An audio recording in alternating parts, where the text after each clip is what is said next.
Where's the protection of our children's minds? We cannot complain about culture while outsourcing it. This is what we have done. We cannot pray for revival while ignoring distribution. We cannot build churches and then surrender the screens inside our homes. First, it's not just a streaming platform. It's a cultural intervention. It is infrastructure for influence. It's built mobile first because we understand our markets. It includes offline capability because we understand infrastructure realities. It operates on a free access model because we refuse to let cost become a barrier to faith-based content. And we deliberately structured House of Faith as a not-for-profit organization for one simple reason. None of us own this. The Lord does. There's another story behind that, because when we started this, that wasn't the intention.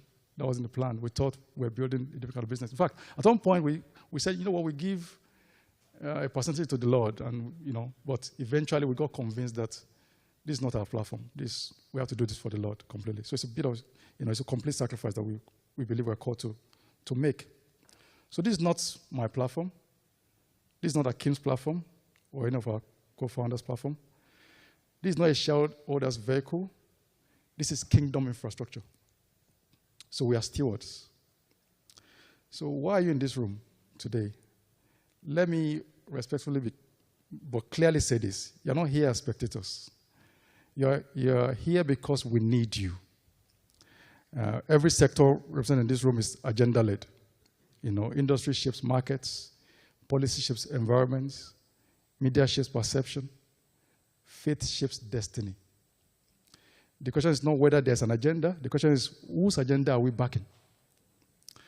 If we believe Christ should influence culture, if we believe families matter, if we believe worldview formation begins in childhood, then we cannot be passive observers. What we are building in the House of Faith is not for any denomination. It's not for branding. It's not for personal platform. Faith Stream is kingdom. It's a rallying point for the body of Christ. A strategic effort to regain ground, surrender to the mainstream, to reorientate minds, to heal homes, to restore relationships, to strengthen faith, and yes, take back our children.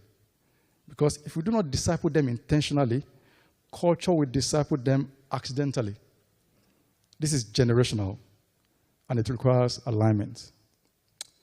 So nothing you see today or you're going to see today was built alone. To my co-founders who have worked with me for between 8 and 20 years, with whom we traveled in secret for the past several months, thank you for turning vision into architecture.